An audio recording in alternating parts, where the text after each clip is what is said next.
வெளிச்சத்திலே நம்மளை ஆராய்ந்து பார்க்கும் போது ஆண்டவர் சில காரியங்களை நமக்கு உணர்த்தும் போது நம்மளை ஒப்பு கொடுக்கும் போது ஆண்டவர் நமக்கும் மேலான காரியத்தை கொடுக்க அவர் வல்லமையுள்ளவராக. வாசிக்கிறீங்களா? லூக்கா 19ஆம் அதிகாரம் 5ஆம் வசனம் வாசிங்களேன்.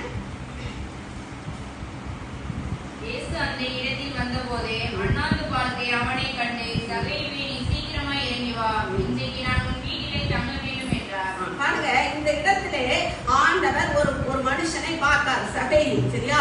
அவனை பார்க்கும் போது அவர்கிட்ட சொல்றாரு, நான் இன்னைக்கு உங்க வீட்டுல தங்கணும்பான்னு தான் சொல்றாரு.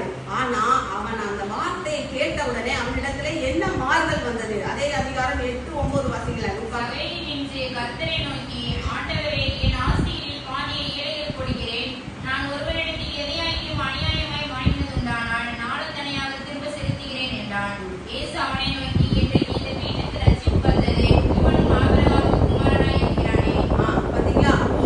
அவன் என்ன செய்யறான்? நம்முடைய தவறை ஒத்துக்கொள்கிற அனுபவம், அதாவது நம்மை தாழ்த்துகிற அனுபவம். பாத்தீங்களா? அப்படி இருக்கும்போது ஆண்டவர் சொல்ற இந்த வீட்டுக்கு இன்னைக்கு ரட்சிப்பு வந்தது. அதேதான் அந்த கடவுள் செஞ்சான். நான் பாவி அப்படின்னு சொல்லி அவன் ஒத்துக்கொண்டதுனால இன்னைக்கு நீ என்னோடு கூட பரதீசில் இருப்பாய் இந்த பாக்கியத்தை கொடுத்தார். அப்ப 2வது சிலுவை நமக்கு கற்றுத் தருகிற பாடம் என்னது?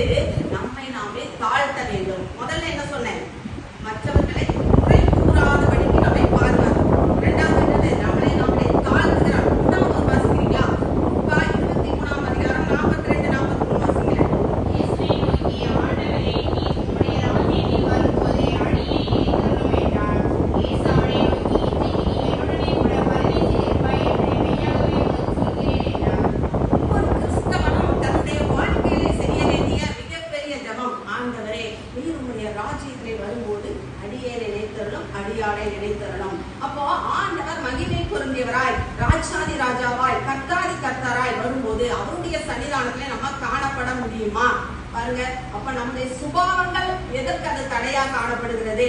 ஆண்டவரை குற்றவாளியாக தீர்த்தவனுக்கு கூட ஆண்டவர் அந்த இடத்துல இரக்கம் பண்ணாரே.